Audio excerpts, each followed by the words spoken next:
మాజీ ముఖ్యమంత్రి జగన్మోహన్ రెడ్డి గారు పార్టీని నడపడానికి కూడా నా దగ్గర డబ్బులు లేవు, ఎవరి డబ్బులు వాళ్ళే పెట్టుకుంటే అధికారంలోకి వచ్చిన తర్వాత మళ్ళీ మీరు సంపాదించుకోవడం నేను అవకాశం కల్పిస్తాను, పెట్టిన దానికి 3 అంతలు సంపాదించుకునే ఛాన్స్ నేను ఇస్తాను అని అంటున్నారు. అసలు ఆయన దగ్గర డబ్బులు లేవడం అనేది మీకు ఎలా అనిపిస్తుంది? నిజంగా లేవంటారు ఆయన దగ్గర? ఆయన దగ్గర డబ్బులు లేకపోతే ప్రపంచంలో ఏ కుబేరుడి దగ్గర కూడా డబ్బులు ఉండవండి. ఎందుకంటే ఆయన చూపించిందే 600 కోట్లు 700 కోట్లు చూపించినట్టున్నాడు ఇప్పుడు ఎలక్షన్లో. నాకు గుర్తుంది. చాలా కాస్ట్లీ ముఖ్యమంత్రి అని కూడా అన్నారు. ఆయన రెండోసారి ముఖ్యమంత్రి అయినప్పుడు అంత కాస్ట్లీ ముఖ్యమంత్రి గారి దగ్గర సడన్గా డబ్బులు ఎలా అయిపోయాయి? కాదు, 1,00,000 కోట్లు దోచేసేయడని చెప్పేసి వీళ్ళు ఆపోజిట్ వర్గంలో ఎప్పుడు కూడా విమర్శిస్తూ ఉంటారు. ఈ డబ్బులన్నీ ఏమైపోయినట్టు? కాబట్టి జగన్మోహన్ రెడ్డి ఏంటంటే ఎప్పుడు కూడా సింపతి గెయిన్ చేసుకోవడానికి కోసం ఏదో ఒకటి ప్రయత్నం చేస్తూనే ఉంటాడు. అంటే ఇప్పటి వరకు కూడా తమ కార్యకర్తలతో జగన్మోహన్ రెడ్డి గారు ఎప్పుడు కూడా డబ్బులు లేవు, ఇటువంటి సింపతి మాటలు మాట్లాడాల. ఎప్పుడు కూడా వాళ్ళని నేను వచ్చిన తర్వాత చూసుకుంటాను, వాళ్ళంతా వెళ్తాను, సినిమా చూస్తాను, గొడ్లెప్పి రోడ్డు మీద నుంచో పెడతాను అనే విధంగా చెప్పేవాళ్ళు. ఇప్పుడు సడన్ గా మా దగ్గర డబ్బులు లేవు, ఎవరు డబ్బులు వాళ్ళే పెట్టుకోండి, మనం అధికారంలోకి వచ్చిన తర్వాత మీరు పెట్టిన దానికి 3 అంతలు సంపాదించుకునే అవకాశం నేను కల్పిస్తానని చెప్పడం అనేది ఎలా అనిపిస్తుంది అంటారు? నవ్వొస్తుంది. ఎందుకంటే ఆయన ఎలక్షన్లో తిరిగేటప్పుడు ప్రతి ఎమ్మెల్యేకి ప్రమోట్ చేయాలి కదా. ప్రమోట్ చేసేటప్పుడు ఏమనేవారు తెలుసా? ఈయన చాలా మంచోడు, చాలా గొప్పగా సేవ చేస్తాడు, గొప్పగా అన్ని పథకాలు తీసుకొస్తాడు, మీ నియోజకవర్గాన్ని అభివృద్ధి చేస్తాడు. కాబట్టి కాకపోతే ఇక ఏం పేదోడు, ఏం డబ్బులు లేవు, ఈ మాట వాడడం చాలా అలవాటు అయిపోయింది. ఎవరో రాసిన స్క్రిప్ట్ వల్ల ఇతను ఇలా తయారయ్యాడు. 2024 ఎన్నికల్లో పేదోడు అని చెప్తే ఇప్పుడు 2025కి వచ్చినప్పుడు పేదోడు అయిపోయారంటారు ఆయన. పేదోడు అయిపోయాడు. ఏదో ఒకటి ఇలాంటివి చేసే రావాలని ప్రయత్నం చేస్తూ ఉంటాడు. కాబట్టి ఈసారి జగన్మోహన్ రెడ్డి గారిని నమ్మే పరిస్థితి ఎక్కడా లేదు. జగన్మోహన్ రెడ్డి గారు తమ కార్యకర్తలతో మీటింగ్ పెట్టిన ప్రతిసారి కూడా కూటమి ప్రభుత్వం అసలు హామీలు నెరవేర్చట్లేదు, మనం అన్ని హామీలు నెరవేర్చాము, మనకంటే ఎవరో బాగా పరిపాలన చేయలేదు అంటారు. అసలు కూటమి ప్రభుత్వం ఏం చేస్తుంది? గత 5 ఏళ్ళు ఆయన ఏం చేశారంటారు? అంటే కళ్ళుండి కబోదులా లేకపోతే చెవులుండి గుడ్డు, అదే కళ్ళుండి గుడ్డు వాళ్ళ, చెవులుండి చెవిటి వాళ్ళ అని. వాస్తవంగా ఈరోజు కూటమి ప్రభుత్వం అద్భుతమైన పరిపాలన చేస్తుంది. అక్కడ ఇవన్నీ వద్దండి, పంచాయతీ వ్యవస్థని ఈరోజు అద్భుతంగా తీర్చిదిద్దారు పవన్ కళ్యాణ్ గారు.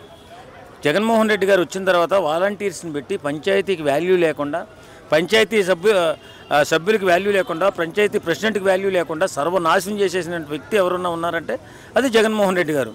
అలాంటి పంచాయతీ వ్యవస్థను బాగు చేసుకుంటూ వస్తున్నారు పవన్ కళ్యాణ్ గారు.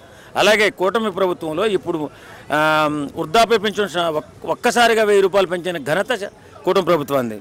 4,000 ఇస్తున్నారు ఇప్పుడు. అలాగే మన 3 గ్యాస్ సిలిండర్లు ఇస్తున్నారు. అలాగే జూన్ నుంచి జూలై నుంచి ఈ తల్లి కొందం ప్రకటించారు. అలాగే ఫ్రీ బస్ ఆగస్టు 15 నుంచి ప్రకటించారు. ఇంకా వాళ్ళు చేసినవి ఒకటి డెవలప్ చేసుకుంటూ వస్తున్నారు కదా. ఈ లోపలనే తొందర ఎందుకు? తొందరపడవద్దు కదా. ఇంకా 4 సంవత్సరాల టైం ఉంది. వీళ్ళు ఏదైనా రాష్ట్రానికి అన్యాయం చేసినట్టయితే నెక్స్ట్ మీరే కదా వస్తారు. ఈ లోపల ఈ గోళ ఈ గందరగోళం ఎందుకు? మరి గత 5 ఏళ్ళు జగన్మోహన్ రెడ్డి గారు అసలు ఏం చేశారంటారు? అసలు ఏమి అంత బాగా చేస్తే ఇప్పుడు ఎందుకు ఓడిపోయారంటారు? ఆయన ఏంటంటే ఓట్లు కొనుక్కుందాం అనే ఆలోచనకి వెళ్ళిపోయాడు. ఎవరు చెప్పిన సలహాదారులను ఎక్కువ మందిని పెట్టుకున్నాడు కదా. 100 కోట్ల రూపాయలు జీతాలు ఇచ్చి సలహాదారులను ఎక్కువ మందిని పెట్టుకున్నాడు. ఎవడిచ్చిన సలహాదారుడు మీరేమొద్దు, సంక్షేమం ఇచ్చేస్తే సరిపోతుంది, ఇంకేమో యువతకి ఉద్యోగాలు అంటే ఏం అవసరం లేదు, సంక్షేమం ఇవ్వండి చాలు అని చెప్పుంటారు. అలాగే ప్రతి సంక్షేమ పథకం కూడా కొంచెం అద్భుతంగానే ఇచ్చాడు, కాదని ఎవడ ఉండదు. కానీ రాష్ట్రాన్ని సర్వనాశనం చేసాడు. రవాణా వ్యవస్థను కానీ, లేకపోతే ఫ్యాక్టరీలు కానీ, ఐటీ కంపెనీలు కానీ రాకుండా, యువత భవిష్యత్తుకి ఎలాంటి పునాది కూడా వేయకుండా పరిపాలన చేసుకుంటూ వచ్చాడు. ఈ సంక్షేమ పథకాల వల్లే గెలిచేస్తాం మనం. సంక్షేమ పథకాలు పూర్తిగా ఇచ్చినట్లయితే ఇక జీవితాంతం, అంటే నేను బతుకున్నంతకాలం నేను సీఎంగా ఉండిపోతాననే అపోహలో దోసేశారు ఆయన్ని ఆ సలహాదారులు. కాబట్టి ఆయన రాష్ట్ర అభివృద్ధి వదిలేసి సంక్షేమం పట్టుకుని ఏలబడ్డాడు. ఈవేళ 11 సీట్లు పడిపోయాడు. ఫైనల్గా జగన్మోహన్ రెడ్డి గారు ఇటువంటి మాటలు మాట్లాడడం, ఇప్పుడు కూటమి ప్రభుత్వం చేయలేదండం, ఆయనే బాగా చేశానండం, ఇప్పుడు ఎలక్షన్ వచ్చినా కానీ నేను గెలిచేస్తాను, నేను మళ్ళీ సీఎం అవుతాను, నాకు ఆ సత్తా ఉందని మాట్లాడుతున్నారు. దాని మీద ఫైనల్గా మీ అంటే ఇంతకుముందు కార్యకర్తలను పట్టించుకోలేదండి జగన్మోహన్ రెడ్డి గారు. వాస్తవంగా అధికారంలోకి వచ్చిన తర్వాత కార్యకర్తలనే కాదు, ఎమ్మెల్యేలని కానీ, మంత్రుల్ని కానీ, వీళ్ళు ఎవరిని కూడా పట్టించుకోలేదు.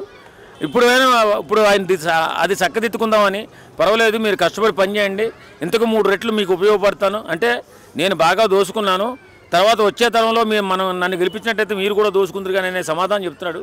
ఇది మాత్రం కరెక్ట్ కాదు. జగన్మోహన్ రెడ్డి తెలుగు తక్కువ వలన, చేతగానితనం వలన రాష్ట్రాన్ని సర్వనాశనం చేశాడు. కాబట్టి ఎప్పటికీ ఆంధ్రప్రదేశ్ ప్రజలు జగన్మోహన్ రెడ్డి గారిని నమ్మరు.